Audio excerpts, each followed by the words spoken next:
In this video, we will be setting up two conveyors with a side-to-side transfer.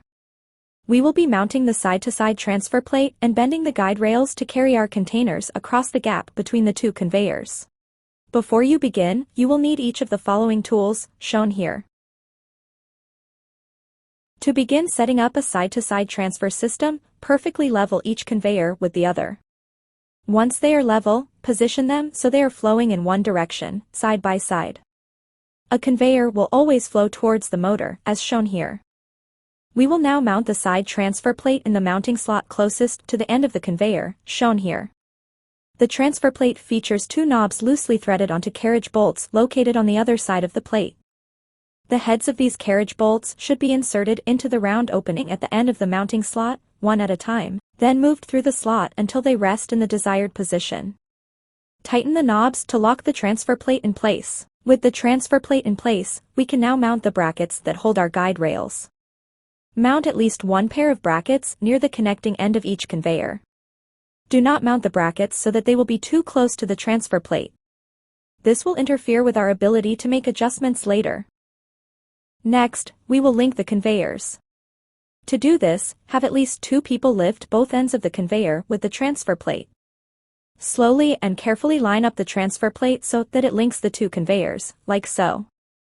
Now we will mount the guide rails in our brackets, setting them up around the containers that will be traveling on this conveyor. By default, the guide rails are straight, and they are the same length as the conveyor. However, to accommodate for our side transfer, we will need to modify them. Place a container in your track at the location you would like for your curve to begin, as seen here.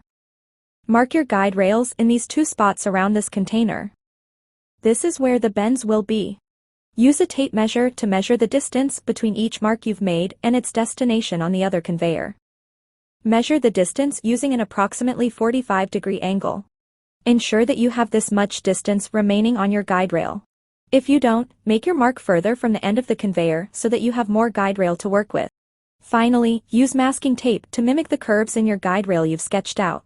Place a bottle in this makeshift masking tape track to ensure that it will glide through smoothly. We will now bend our guide rails using a 1/2-inch conduit bender.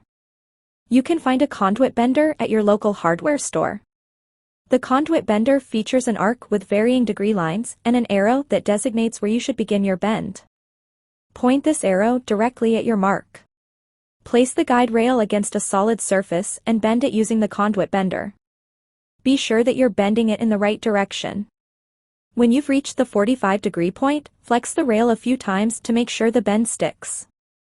Perform this process with both guide rails, remembering that one will be bent towards the plastic side and the other will be bent towards the steel side.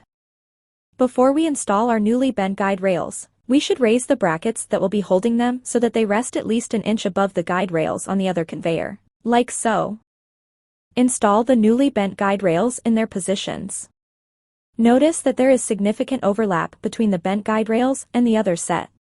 Next, mark these sections of overlap, as shown here. These lines represent where we will cut our guide rails to make the system flow as smoothly as possible.